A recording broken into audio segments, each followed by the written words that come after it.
which indeed guaranteed voting to all citizens. The exhibition that we have is visible at the website http://thenay.org. Tonight's event, however, is Suffrage Now from the Streets. In it, we will discuss street and candid photographs. It will be about an hour and 15 minutes, including time for questions at the end of the talk portion. Tonight's moderator is Erin True, a preeminent freelance photojournalist, editorial, and documentary photographer with credits in some of America's finest media of all kinds and numerous prestigious awards. She also graciously served as one of our jurors for the exhibition. Joining us tonight also are the following photographers from the exhibition: Christine Sloan Stoddard, an author and multimedia artist from Brooklyn, New York. Hi, Christine. Bird Javaris, a vocational photographer working and living in Austin. Hi, Bird. Hi. Avi Bonar, a documentary and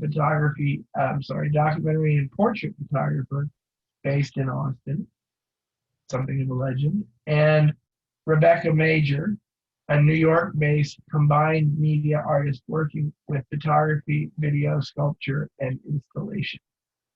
And thank you out there for watching. At this point, I will retreat and give the floor over to Erin. Erin? Thank you, Oliver, for that introduction and for having me be your guest moderator. I'm really happy to be here, especially given the topic of street photography blended with women's suffrage, blended with the Elizabeth Ney Museum and exhibit. Just a little background about me. Before I moved overseas, I lived in Austin for about 7 years, right next to the Elizabeth Ney Museum. So it was one of my favorite places to visit. And they've always done lovely exhibitions, and I was really excited.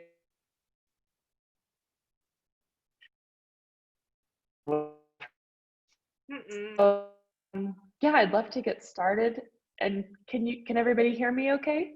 Yes. Yes, okay, good. So to get started, I'd like— Erin, you did glitch just a tiny bit there, so you might want to just keep an eye out for that. Okay, yeah, if I have a good Wi-Fi signal, but for some reason, if that happens again, if someone can notify me, that would be helpful. Yeah, so I would love to get started and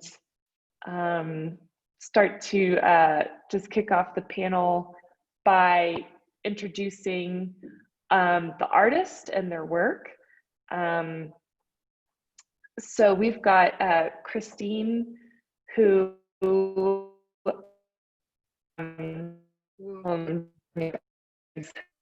imagery. So what's great about the 4 panelists tonight is that all 4 of their images I actually voted for when I was a juror for the exhibition. So I was really thrilled to see that they were all chosen and that all of their photos are represented here this evening for this talk. I love all of the photographs that we're talking about tonight for various reasons. I love Christine's work because, you know, for me as a photojournalist, being out there on the street, taking pictures of real life events and of news, I can definitely relate to her image of the Women's March in New York and the sign that says justice cannot be for one side alone, but must be for both, by Eleanor Roosevelt. And then, can you guys still hear me? Yeah, we can. Yes. Okay. Let's see. Oh, I think that the screen got changed. There we go. Okay. So I was saying with Avi, I love her image of Ann Richards. I have photographed politicians before, and I think it's really cool that she followed Ann Richards' campaign, and she captured so many wonderful candid images of Ann, and just such a powerhouse. I'm looking forward to talking to her about what that experience was like. Rebecca, I don't think is with us yet, so I'll wait until she joins. Is that right? She's not. I'm here. Not yet. I'm here.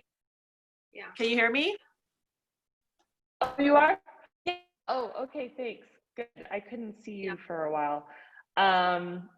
Cool. And then, yeah, and Bird's image of the young girl holding the balloons. And then, of course, there's Rebecca's image of the reenactment of the suffrage movement, which I also really enjoyed. So yeah, to start the conversation, let me just pull up my notes here. I wanted to talk to each of the artists about each work that's represented here this evening and ask them, what inspired them to take that image, or, where did it come from in terms of how they created the moment. And so I'd like to start with Avi and her picture of Ann Richards. And Avi, I'd like to know what it was like for you personally to. Uh-oh, can't hear you. Oh, You guys still can't hear me? I can hear you now. Okay, I'm gonna disconnect my headphones. I think that I don't know why they would be causing a problem, but we'll take them out real quick.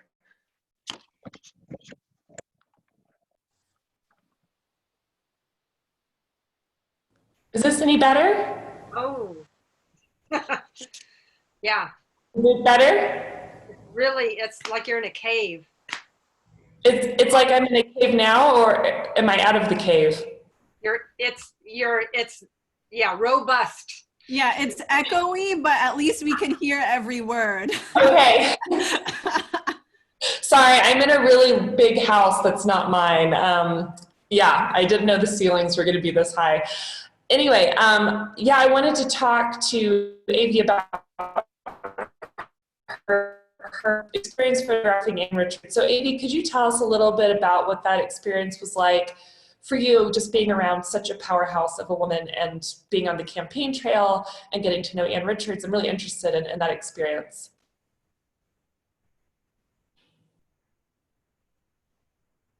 Avi? Did we lose Avi? Perhaps. I'm here. Sorry.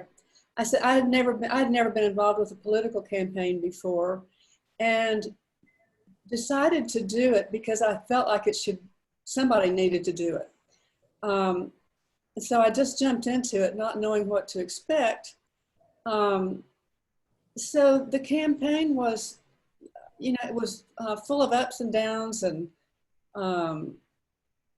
just nondescript moments and exciting moments.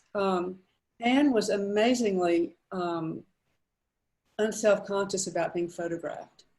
She's one of the most photogenic people, ever. So she was a dream to work with. She pretty much ignored me, when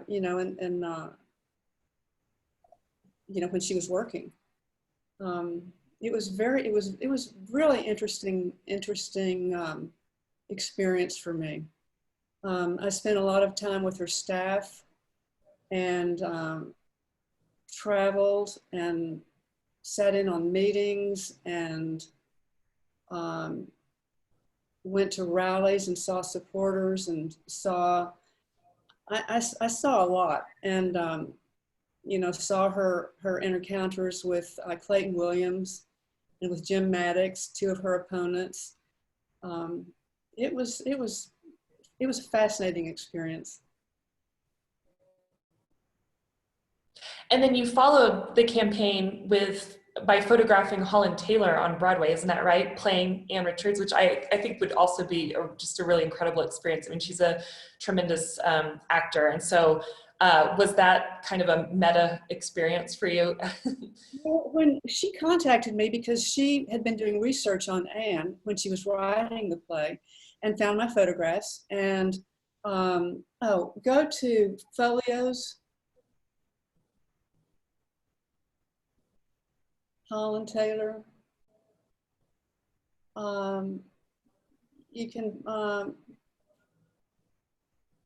don't know, you can, yeah, that's a good one. That's a good one. And so we had several discussions, and she came to my house, and we met, and a few months later, she told me that she was going to be opening the play in Galveston, and I had been wanting to get to Galveston and didn't really have a great excuse, and so I told her that I thought that somebody should document the play, and it was sort of my way to get to Galveston with a reason, and she thought that was a great idea.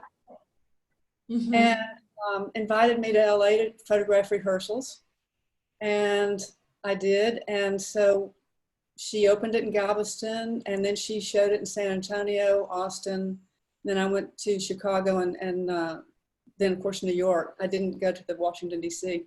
So for me it was seeing, in Anne's case, how politics works and how a campaign works, and then in Holland's case how a play is created. Well, and what I love about those images of Holland Taylor is that it feels like you're in the governor's or, in Austin with Anne. To me, at least looking at them, it just felt very much so like I was with Anne Richards in her sort of natural environment. So yeah, I think go ahead. The sets were beautiful. And I felt like one of the things that I brought to this project was that this particular photograph, I felt like I could recognize when Holland really, really looked like Anne. She studied 100 hours of video, had Wow. her gestures down. I mean, that is so Anne, what she was doing there.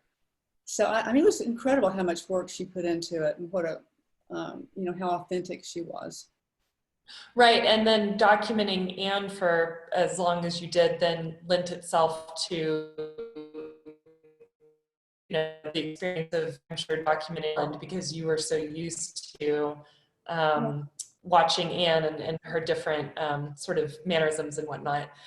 I'd like to move on to Bird's photograph of the little girl holding the balloons in, I think, what looks like an H-E-B grocery store. I could be wrong about the location. Is it an H-E-B? Yeah, it was an H-E-B grocery store. Okay. Yeah, and I just, Bird, after looking at your website, I read something that you wrote that really struck me. You wrote, "This is why I'm a photographer, because moments talk, moments are fleeting, and moments are lost in an instant." And I'm just curious as to what was it about this particular moment that inspired you as a photographer, and a photographer who captures candid street moments like this. What was it about this little girl, the situation, moment that made you take her portrait? It was kind of a convergence of things. I luckily had my camera with me. I usually carry it everywhere I go, and I was glad that I did have it that day. She was somewhat unassuming. I mean, she wasn't looking to be photographed, but she really kind of owned her space. And she was striking. To me, she was striking. There were a few other things. I had been looking at the photographer Martin Parr, who always kind of punctuates his photos with red. And it's wonderful. I love his work. And I'm not sure, I've been thinking about it. Would I have photographed her without the balloons? I'm not really sure. I can't say she's diminutive in this photo. She really owns that space. She really claims that space for herself. I had some other shots of her. I liked this, that it was the verticality of it. She's as large as the balloons. I mean, she is as large as that. It was just a good opportunity to take that photo. And the mother I did ask the mother, can I take a photo of your daughter? And she says, that's up to her. You have to ask her, which I really respected. It was nice that she gave her daughter the voice. Yeah, and why did you submit this particular image to the suffrage exhibition? Like, what was it about either what the little girl was symbolizing, or, you know, the moment that you took the picture that felt like it was right for the exhibit? To me, she looks like she has this inner strength, and that she is undaunted. She looks like the future to me. And why can't there be a Hispanic superhero? You know, she's all those things. She's unassuming and bold at the same time. I think to me, it's forward looking. So I'd have to say that. Yeah, for me, I know it's not, I had submit 2 photos. One I thought would be the obvious choice was at the Women's Parade with a beautiful photo of a woman that had Women Are Life lipstick across her chest. And what I thought that would be the photo that was chosen. So I was really happy that this one was, because it is one of my favorites, but it's at the same time, I think it's easy to overlook. Well, I actually voted for this photo because I loved that she was so tiny and looked, I mean, she was 6 years old, maybe 7, maybe younger, but I loved that she had this Batman. I mean, she's got the mask, she's got the Batman symbol, she's got the cape, the skirt, and then her balloons, which is kind of like her, you know, looks like she's about to fly off and fight, you know, bad villains. And so I loved that image because for me it symbolized, like you said, you know, a strong Latino girl, you know, kind of being the future. Yeah. I feel like those balloons kind of gave her this leverage in this very vast, large space. She was not trying to be seen, but she was seen. Right. Yeah. Yeah, absolutely. I'd like to move on now to Rebecca. Rebecca, you with us? Yeah. Okay. I'm here. Great. Rebecca, I love this image, and it really struck me when I first saw it, because I thought initially that it was an archival photograph from the suffrage movement. That's how I think that you mimicked what you were trying to, you know, what you were trying to emulate was that era, the look, the dress, the expression on the woman's face.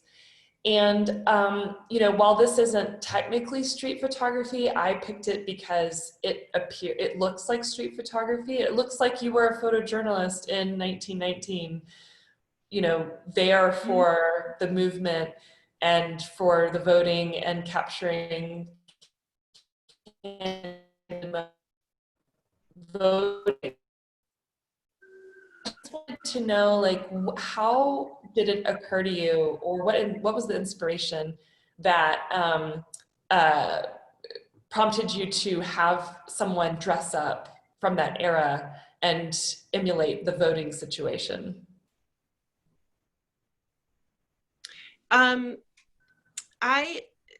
When I was making this series, I was mostly focused on small moments in a daily life of a woman. So my other themes during this time when I was taking photographs with costuming and creating a vintage feel, other themes would have been things like seamstress and even like literary figures like Poor Little Match Girl, and then it just kind of came to my like it was another activity that a woman would have engaged in, but this one was a little bit different in that it's a very monumental moment, especially historically, where my other themes were purposefully small moments, daily moments, or things that would otherwise be overlooked as monumental, historically speaking.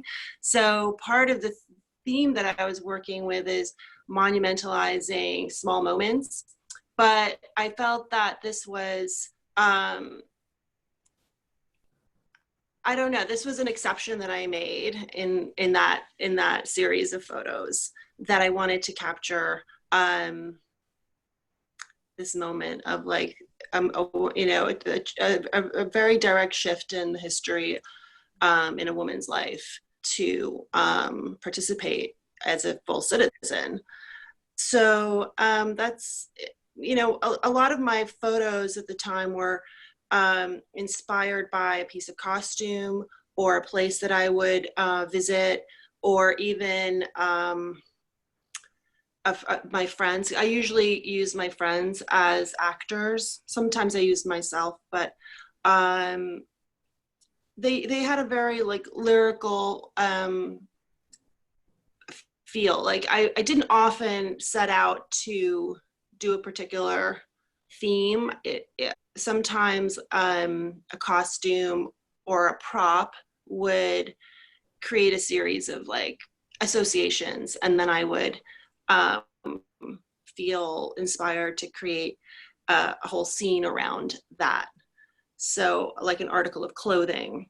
So in this case, my friend fit into that suit that she's wearing, which is an authentic 19th century coat that a woman would have worn at the time. So it really is an authentic piece, which I think lends itself to why the photograph feels so authentic, because I think that once you're engaging with like actual materials from the past, like an article of clothing, it kind of, something happens.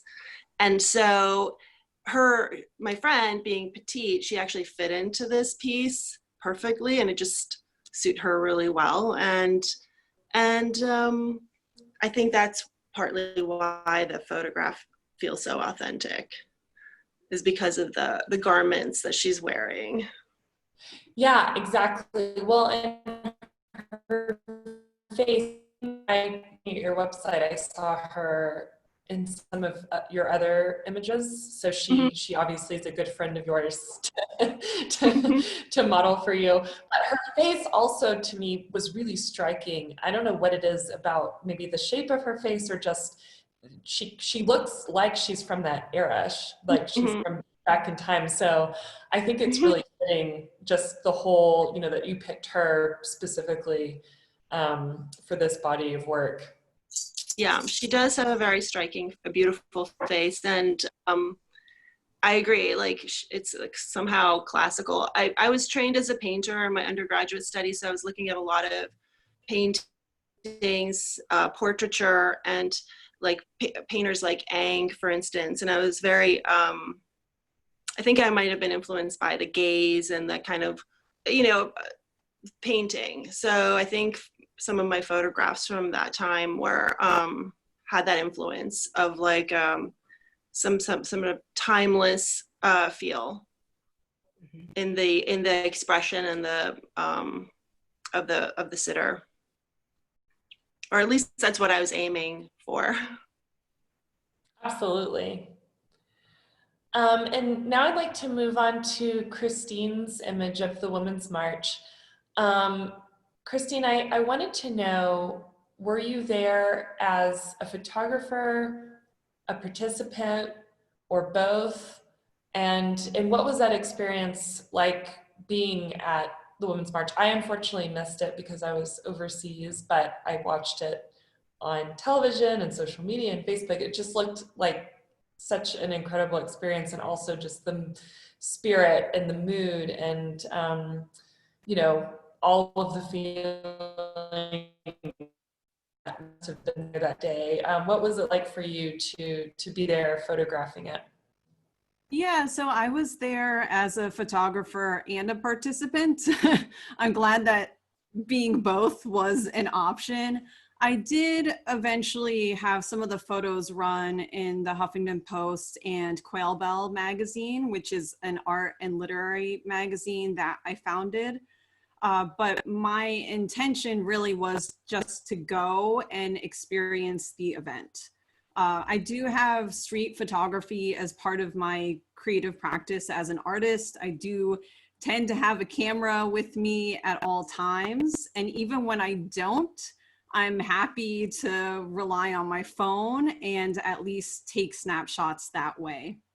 So when I went to the New York City Women's March, I wanted to get caught up in the moment. I wanted to try and meet different people, photograph different faces, different signs, and really just participate in history by being present, but also being an observer, being engaged, and looking closely, because it is very easy in such a big, almost chaotic, though peaceful, but chaotic event to get swept up and not look closely. I did want to try and look for the quiet moments.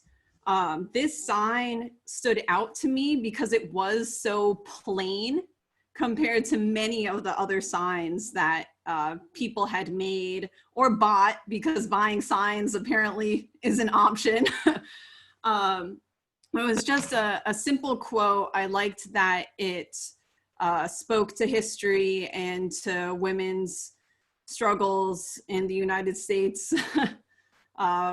since then as well. And I also, I noticed the design too. It was just, again, so simple, black and white, no drawings, no color. And it really just, and it was also vertical, and many of the signs are horizontal. Not always, but I did notice there were more horizontal signs than vertical signs. Well, and you managed to capture it without any competing signs. That's been my struggle with photographing rallies, is there's like 20 different signs with Right. words. And I liked that this one was very, just stuck out by itself. Yeah, thank you. I did take, as you can imagine, thousands of photos at that event. And I actually overlooked this one for my first pass in 2017 when I was submitting to publications, and when I was editing a slideshow of my top picks. And I think one of the reasons why I initially overlooked it was because it was just very quiet and subtle compared to most of the other images I had taken. But when I saw the call for this exhibition, I went to my archive, I started reviewing pictures, and I just wanted to find something that 3 years later still spoke to me. And I think at my first run, my first pass through everything, I was more interested in what's newsy, what's attention grabbing, what is in your face. And this time around, I just wanted to strip it of all the color, focus on the composition, and focus on the message. My only complaint is that I wish the message weren't so binary. I wish that at the end, instead of saying for both, it said for all. But I also understand that Ms. Eleanor Roosevelt was a woman of her time, so I'll take it. Right, they didn't have the same words. Right. I'll take it. I'll take it. Very good. And then I had a question specifically for Christine and Bird because of the images that are represented here this evening. I feel like are the most candid, in that people didn't know you were either photographing them or you didn't necessarily have their permission. I'm wondering, you know, for me as a journalist, whenever I photograph someone new on the street or at a news event, it can be intimidating. I feel sometimes a little bit sheepish and a little bit awkward walking up to them. And I'm just wondering what your approaches are in terms of photographing people. Do you ask for permission or do you beg for forgiveness after? And just kind of how you feel about approaching people in the street photography approach and genre. And Christina, I'll ask you that question first and then let Bird follow up. Sure. Well, I'll speak to a couple of your different points. First, on the note of it being intimidating, that's definitely the case at times. And sexual harassment is unfortunately always a possibility. Sometimes just by holding a camera out in public, I get the, hey baby, take a photo of me, and other invitations that I'm not necessarily interested in. But I think in general, I do want to form some kind of connection with other human beings. And I like to ask for permission, and I like to hear a little bit of somebody's story if possible. Sometimes there's not the moment or the time or the budget, or there are other constraints that present themselves. But whenever possible, especially if I'm working on a creative project and not something that's necessarily journalism, I want to take time with people, because it's so easy in our society with social media and all kinds of other distractions to just hurry up and go. I'm guilty of it myself. And I think it's really special to take time with a stranger and just hear what they have to say.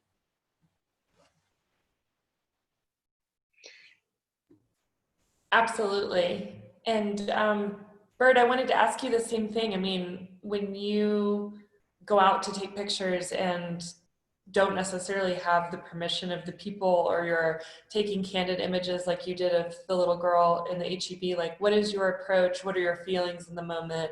And how do you gain people's trust in order to be able to photograph them?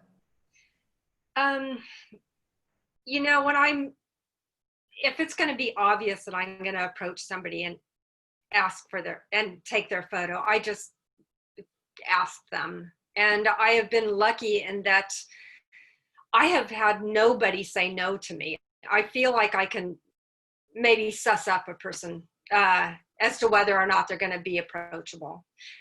So I'm fortunate that way. I feel like maybe it's because I'm a middle-aged white woman. I am no threat to anybody. And they let me do what I want. And it always, there are times when there is interaction. I do photograph several homeless people, and just if you take the time and recognize these people, make eye contact and ask their name, it has brought people to tears when I have asked their name. So there's a vulnerability, and I always feel very fortunate that they will let me in. You know, that your subject, we capture these images and your subject doesn't owe you anything, but they give you everything. So yeah, I love street photography. Yeah, Bird, actually you bring up a really good point that I'd love to ask the group. Oh, go ahead, sorry. No, go ahead. I wasn't.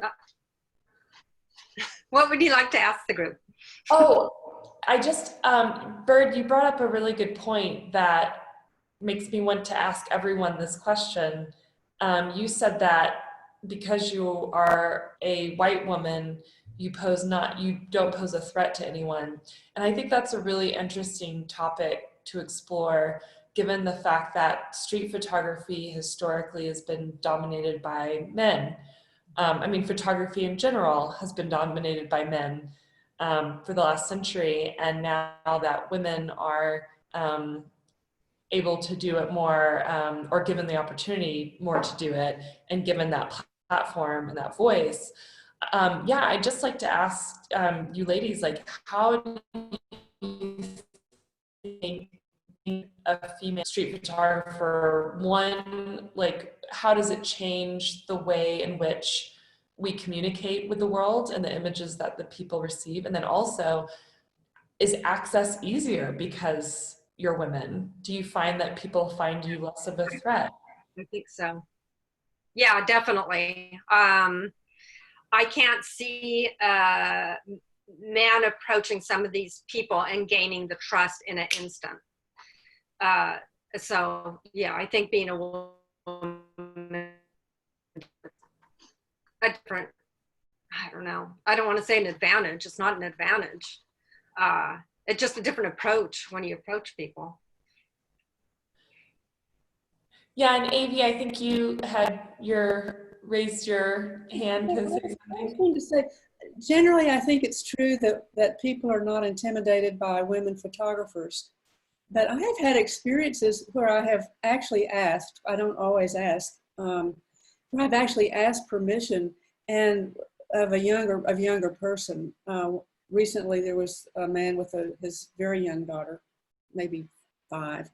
And then a few years ago, a family at, and I think the girl was probably, let's say she was 14. And I asked permission. And I think that with the internet, I think that a lot of times parents are extremely wary of giving permission. Yeah. Unless they know you. Mm-hmm.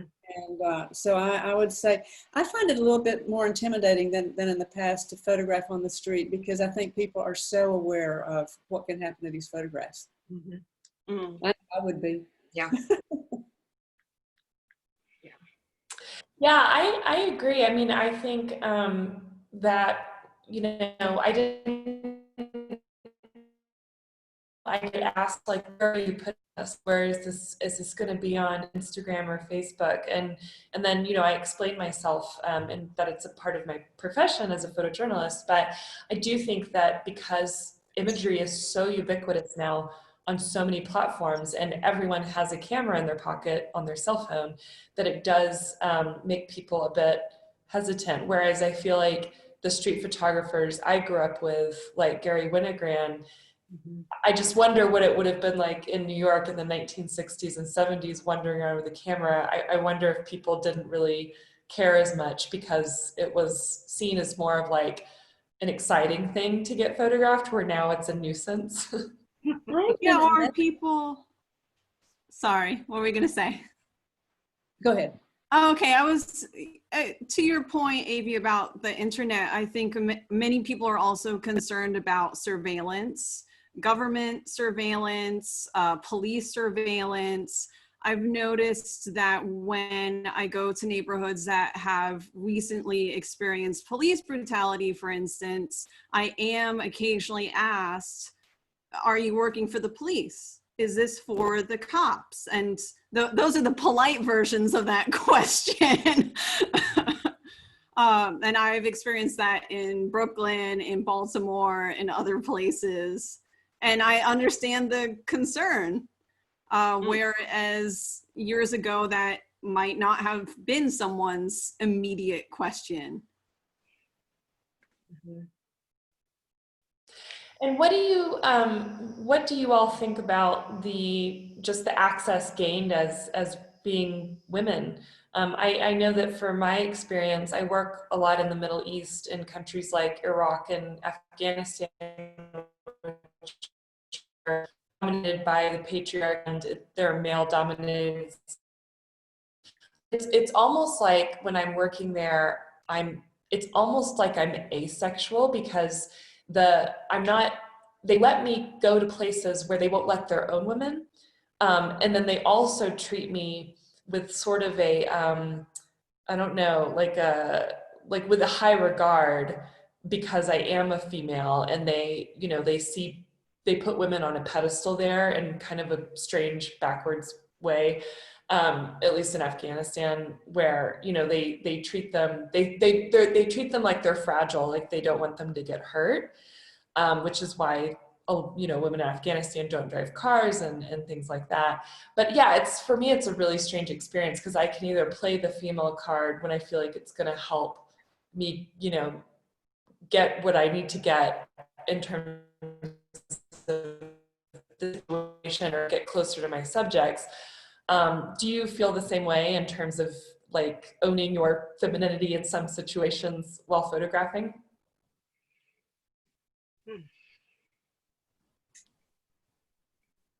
Well, I guess I'll take this moment to, I don't do street photography, but I just have to say that as my development, becoming an artist and a photographer rather, because I did photography before I did my other crafts, but I look to street photography as kind of the pinnacle or the, you know, what photography really is about. And that's just, so I think that I, for one, being a female, was always very intimidated to actually do what you do, which is to get on the street and get in people's faces and to put myself in those situations. So I approach photography and I guess street photography obliquely. So I'll create themes or I'll recreate scenes.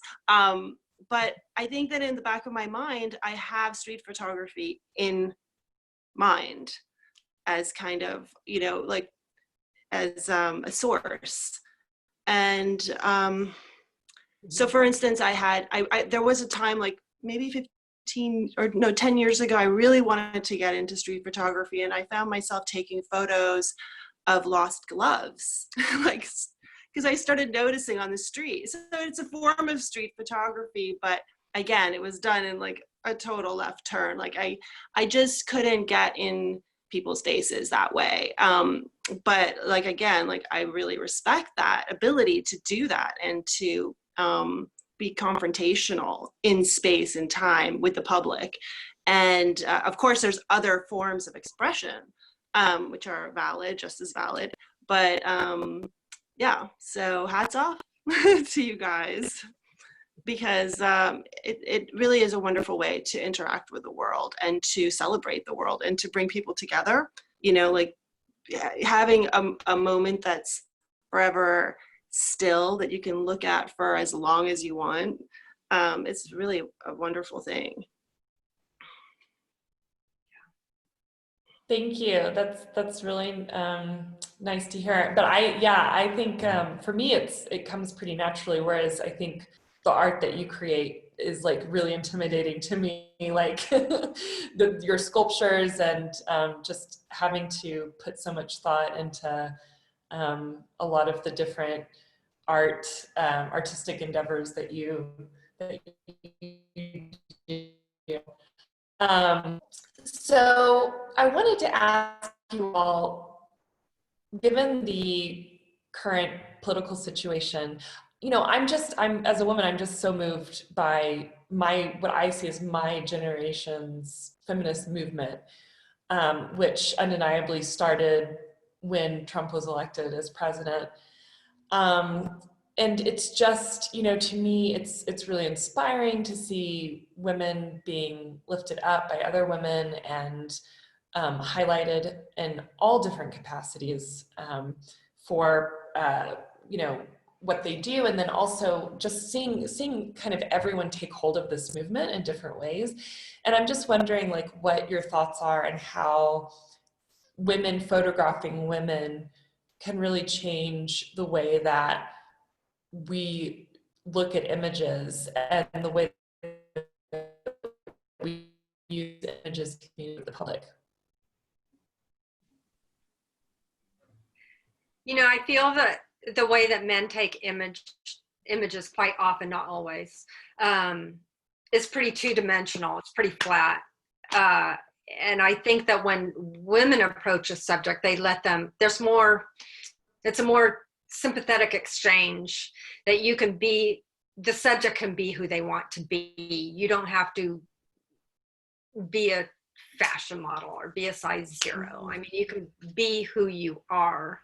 Whereas I feel like men are driven to put women into a certain, I don't know, the word aesthetic or a way of being, or they or context. Yeah, it's less, it's not as forgiving.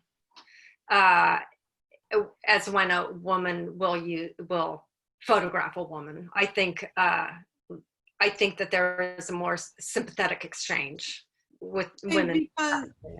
Right, because with the traditional male gaze, there's that emphasis on objectification. It's about the body and sexuality in a way that defines someone else's body and sexuality for them, instead of letting them take ownership of that and expressing what that body is and what that sexuality is.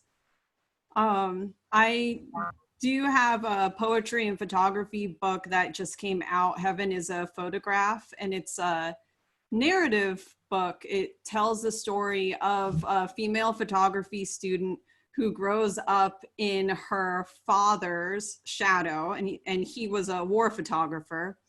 And it actually, a lot of the story describes this practice that Rebecca, at least from what I understand, has with her friends, and dressing them up in different costumes and interacting with them that way, coming up with different stories and concepts, because this character is more interested in relating to her subjects with the kind of empathy that Bird was describing, instead of just their bodies and their sexuality and defining those things for them.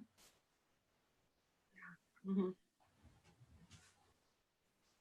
Yeah, I think that's a really good point, in that women get to now sort of make their own rules and show, I don't know, like I feel like we're taking back the power of how we choose to be illustrated, be put into certain contexts, be defined. And I think that that's really, obviously really important, but also really empowering, just as photographers in general, that we are gaining that control. And I'm wondering also, I mean, we have here tonight, I feel like, Avi, you are from a different generation probably than Christine and Rebecca. And so I'm wondering, like, how, you know, if Bird and Avi, you might be able to speak to what it was like being a female photographer. And I apologize, I don't know how long you've each photographed. I know, Avi, you've been photographing for at least, I think, 20 years. So I'm wondering, like, what was it like in the past? I mean, were you both challenged by men in the, you know, in a different way than you know, photographers coming into their own now are? What like being a photographer in a male-dominated industry? I've been photographing longer than Bird has, I think. Back when I started photography, well, I was in school, and there were a lot of male photographers I was at UT, and they were, I mean, they were in my class, so they were women too. And there was really a sense that, I don't know, it's hard to describe, but I mean, I felt their maybe feeling of superiority, I'm not sure. But I also have to say that I had so much support from men. I mean, huge support. And, you know, 2 or 3 of these men are still dear friends, and they taught me lighting. And this was just a personal experience. It wasn't in class or anything. They just, you know, in fact, one time I had to photograph, well, had the opportunity to do Ann Richards' Christmas card. It was going to be outdoors on at the governor's mansion on the lawn, under dappled light at the trees, with the governor, a pony, and 4 grandchildren. Was I intimidated? Hell yes. I was terrified. And so the first thing I did was call one of these men who knew how to do this sort of thing. And, you know, I mean, I was the photographer, but he was my assistant.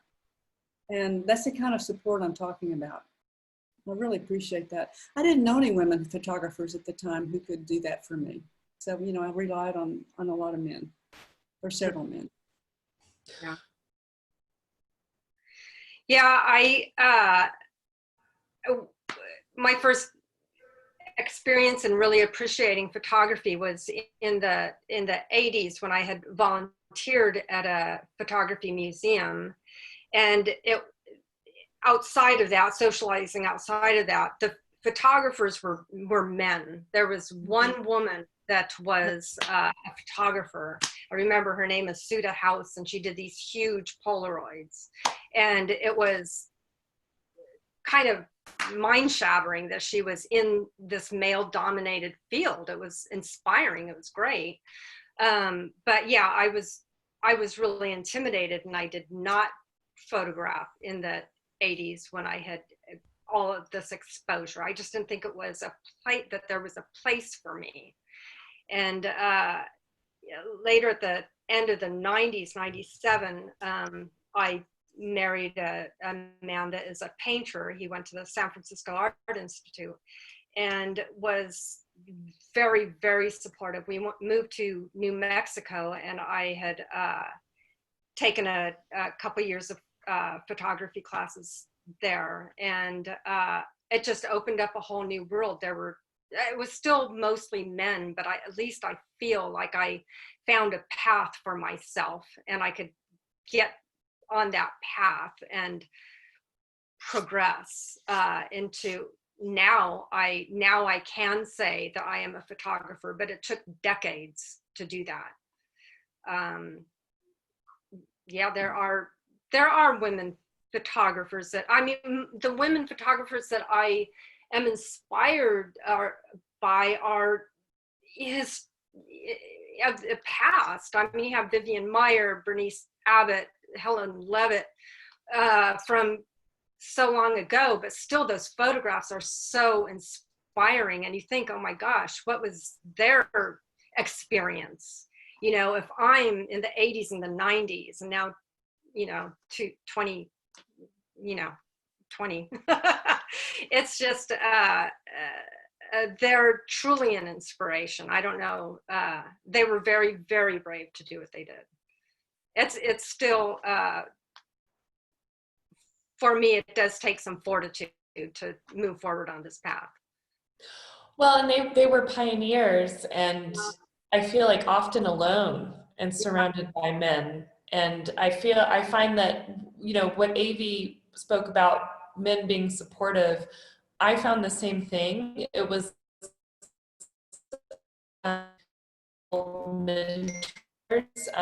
because there were just a handful of women that I knew in sort of my geographic area that were doing what I wanted to do. So I was lucky to also find a lot of supportive male colleagues.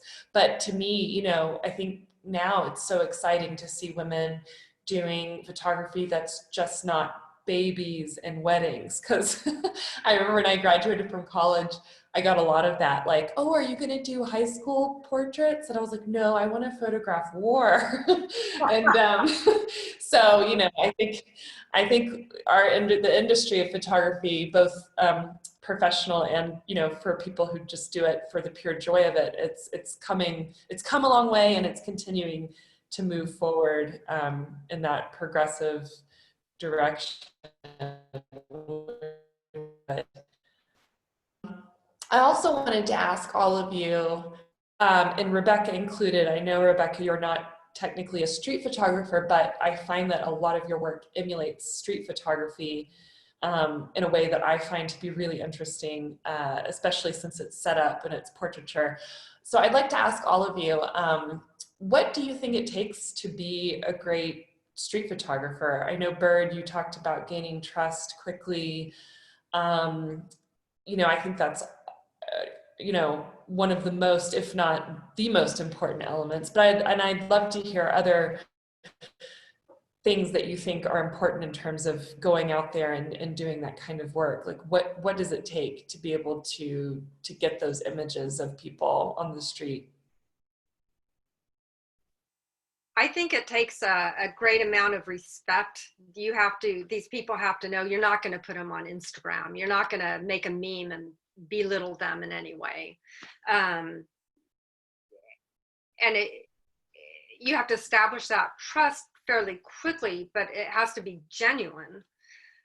For me, that is crucial. That's how I approach it, is trying to establish that kind of trust with the subject. I would also add to that. I totally agree with that, and I think maybe also to recognize what it is you're looking for in that photograph or in that image that you're not photograph rather, but a scene in front of you.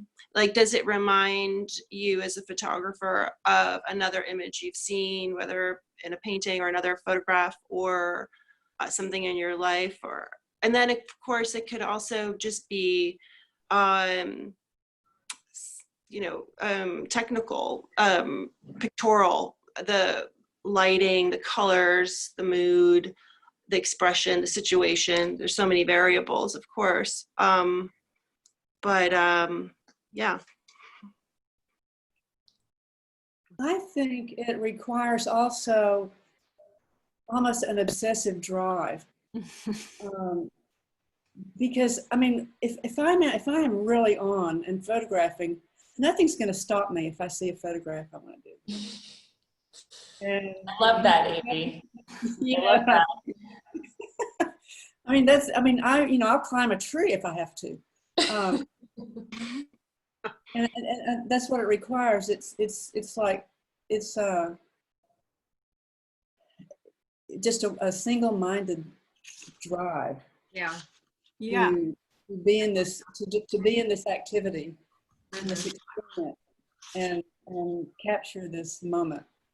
It's really thrilling. It's really fun when you're really on, as you all know. Yeah.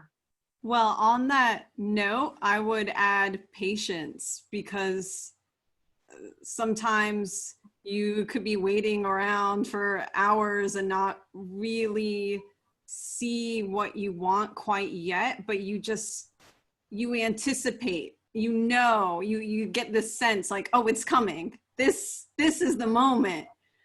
But if you don't wait, if you're just in and out, and you don't always have the luxury of time, but when you do, it can really pay off. Yes, definitely. Sorry, a friend just walked in the door. Yeah, I think that's true. Patience and like intentional focus. I could, hours for a scene to unfold, for me to get the picture that I was hoping would happen. And then also I've had to have total tunnel vision at times and not let anything distract me, because the moment is fleeting, and if you don't capture it right then and there, it'll disappear. So I think we're running now at about an hour, and I'm wondering, Oliver, if we should open up the floor to questions from viewers. Well, we're certainly, hi again. It's been a very interesting conversation for sure. I don't think we really have any questions at the moment. But we're certainly happy to take them if anybody has any. We have put in the chat there that you can see Christine's book, or information about Christine's book there in the chat. One thing that occurred to me to ask was, y'all sort of discussed it, but what I find interesting, I've been, at the Elizabeth Nay, we deal with the notion of the feminine gaze a lot, and it's one of the interesting things about Elizabeth's work. And we've had exhibitions of artists that specifically were painting realist photo paintings and so forth, women with. And I just wondered if, and you talked about how being a woman transforms maybe the access of street photography. or affects the access, which I think is interesting. One of the things that you talked about earlier, Erin, too, about like how in the old days it was kind of a treat to be photographed, and I thought about like in the West, you know, how that was an adventure for those people in Avedon's book. But I wondered if, because I've been more familiar with the notion of the feminine gaze in painting, not so much, and sculpture, not so much in photography.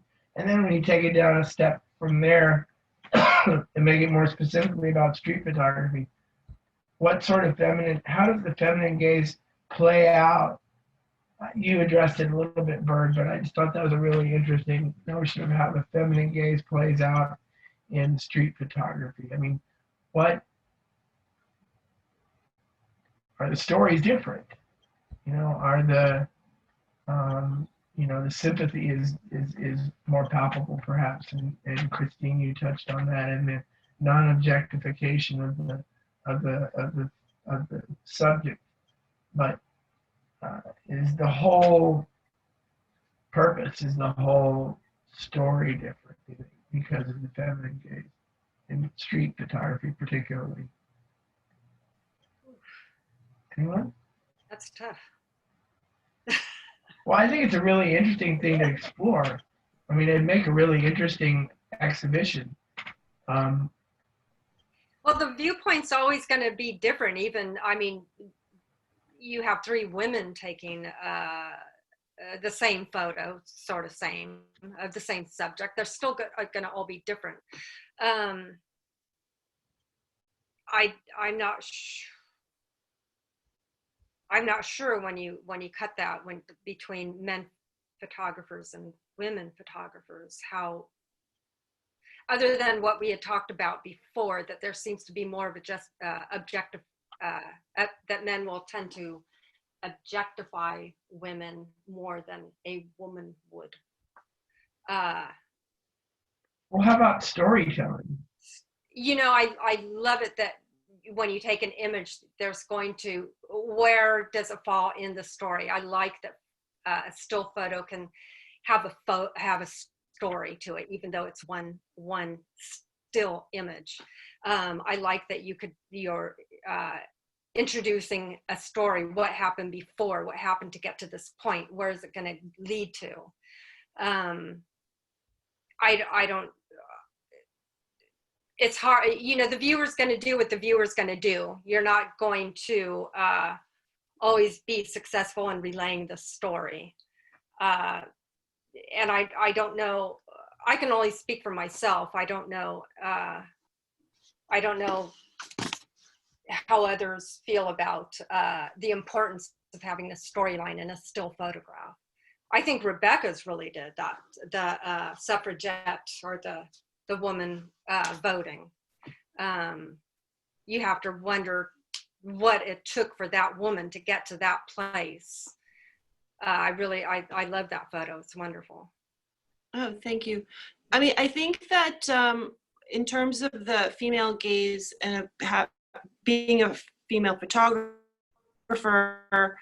especially if it's your subject is a female, how do they interact with you and gain your trust? So with the photos of Ava's portraits of Liz Carpenter, you know, she had a relationship with her. She established a relationship with her, and so Liz Carpenter revealed herself in a specific way, partly based on that the photographer was a female. And I think that same thing is established with my subjects or my friends who pose for me. So they are, you know, they express themselves in a particular way. They engage and they add to the photograph. But it's not something that's tangibly visible. I think it's a quality in the work.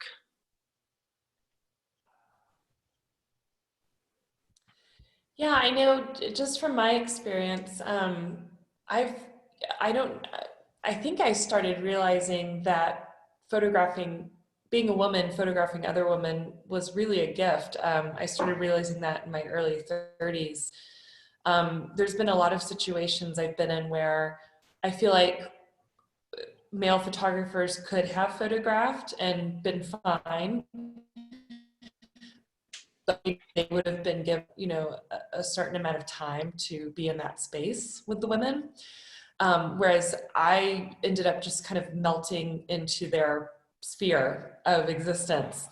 And I don't know if that's because I am a female and they might have trusted me more, because we, you know, like we were talking about earlier, is that I wasn't seen as a threat. But I've been in situations where I just thought, oh my God, I'm so lucky to be a woman in this situation photographing other women, because I had not only just better access, or access that I felt like was unfettered, but I was able to express what those women were going through and dealing with in a way that only another woman can.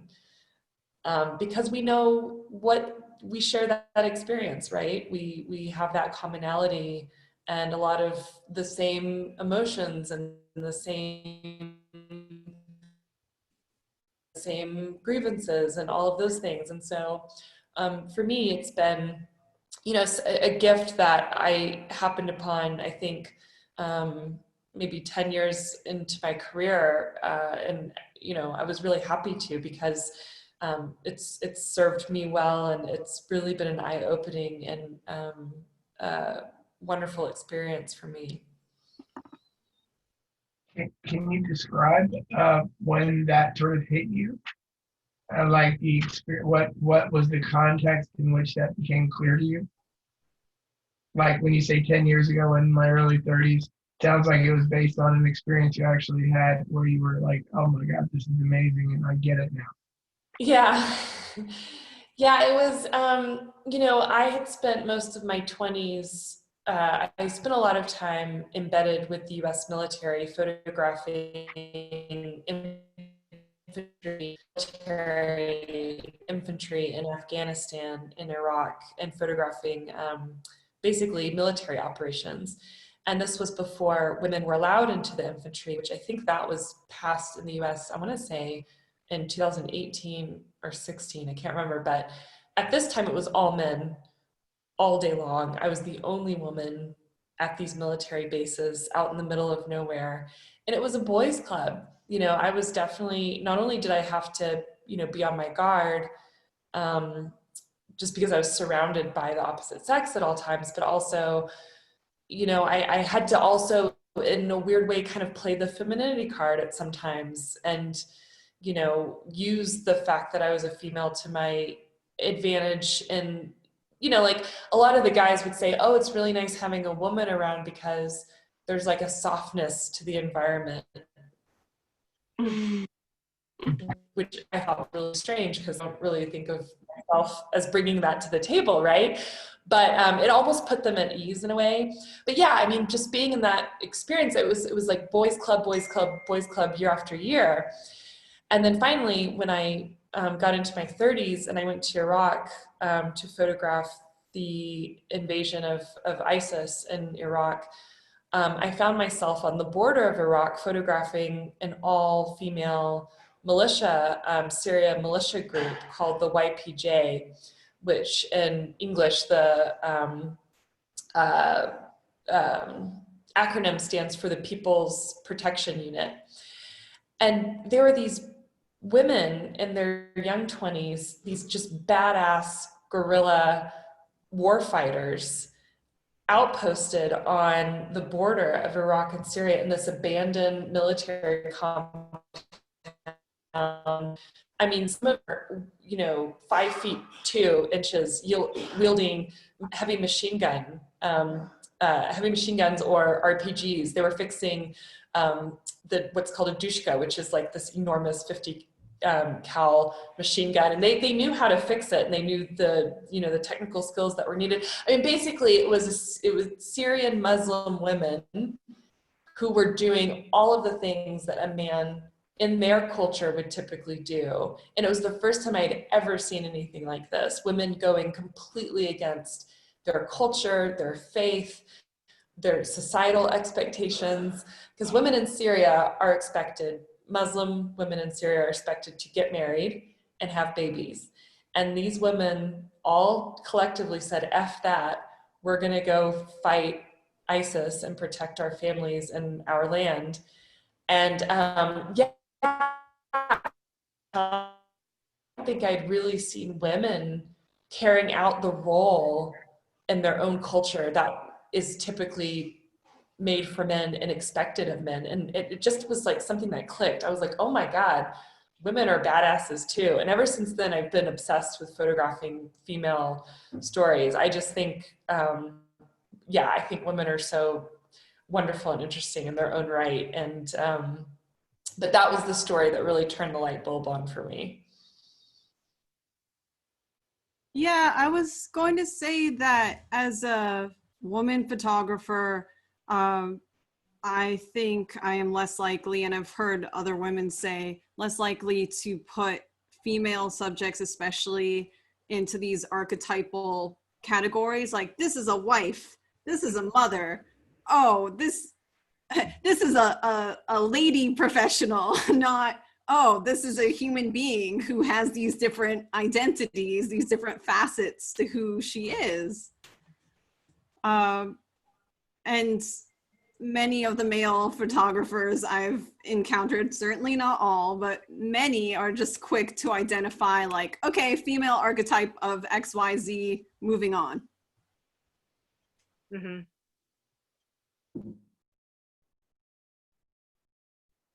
Yeah, I think that's changing. I mean, do you all see and feel it changing when you're out there taking pictures?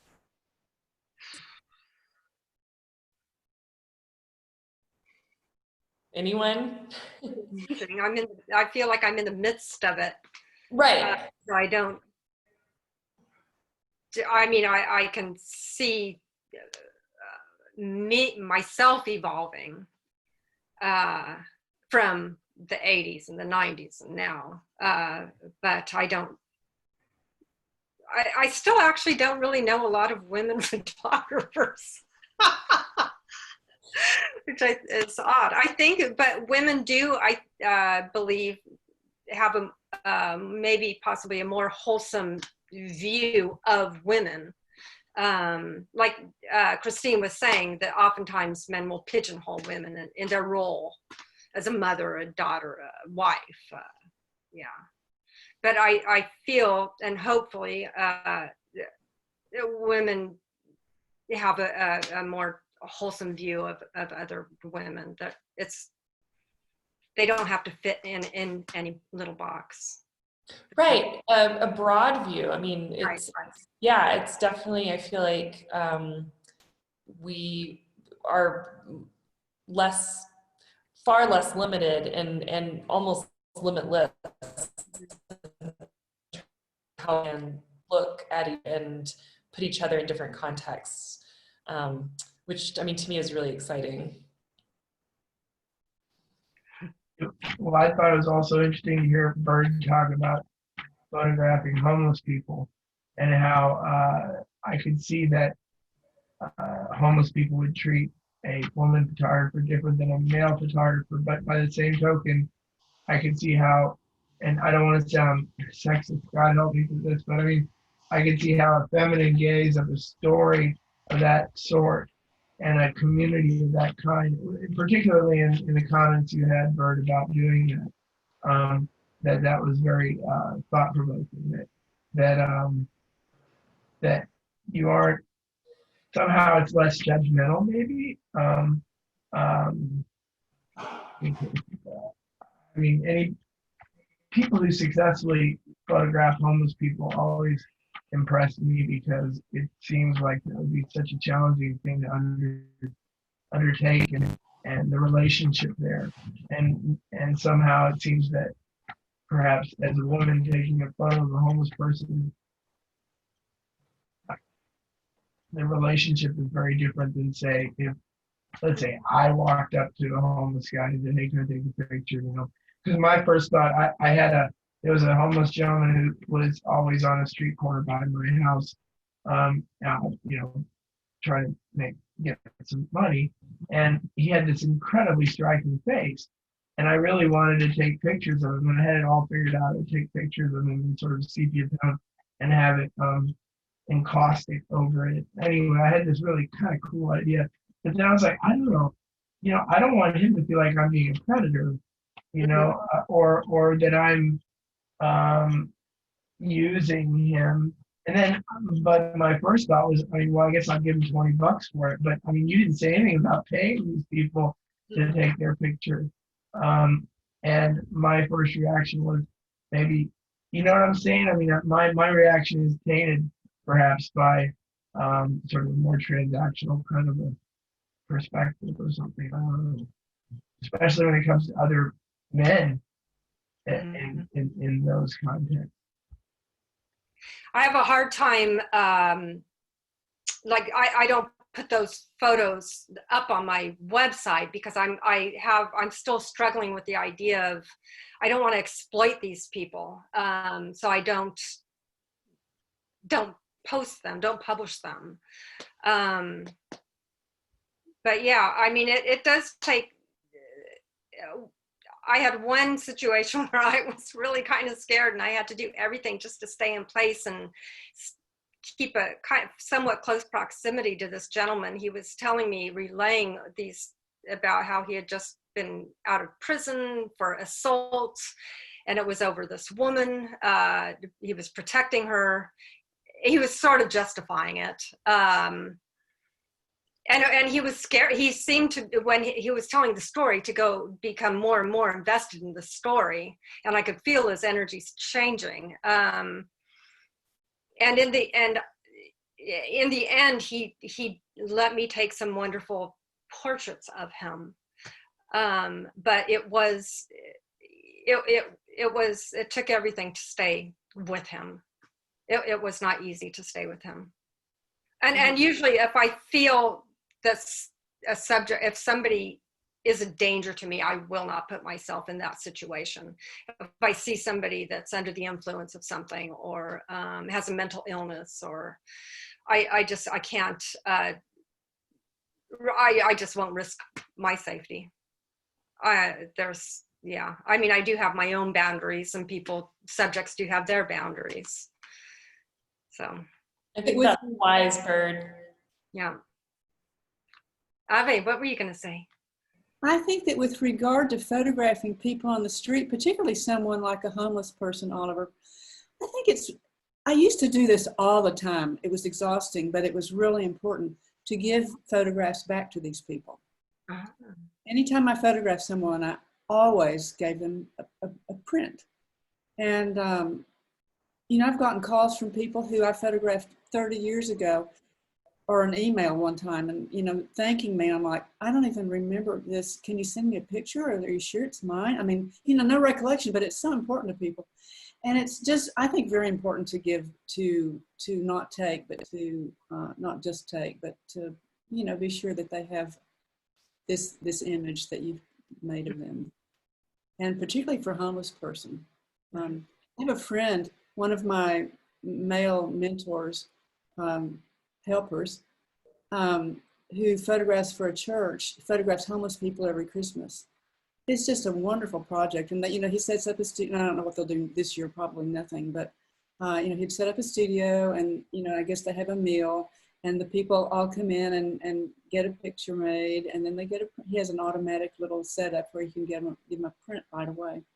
It's really important. It's a lot of work to keep up with, particularly with a homeless person, where you're not sure where they're going to be next. That's, anyway, it's a thought. Avi, I love that idea because I think you are maybe people that make this thing in that moment. I mean, they're so vulnerable sometimes, or patient with us while we maneuver our camera gears and try to find the perfect patch of light.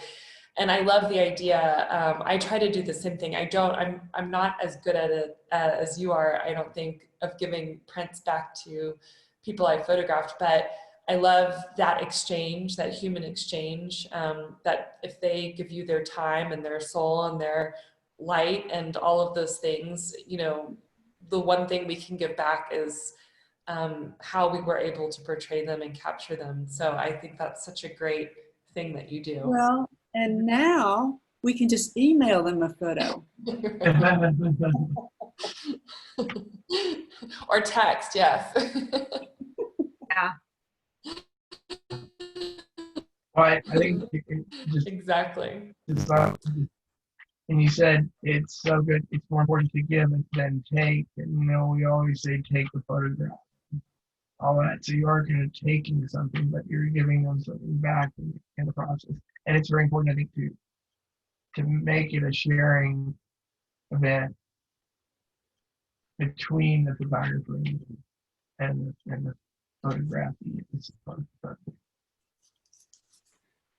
Anyway, well, this has been really a marvelous evening. They all are. The other two we've had have been fantastic. We have another one coming up in November. That's sort of going to be Suffrage Now. Where do we go from here? Because it's going to be in November. And I would encourage everyone to please keep an eye out for that.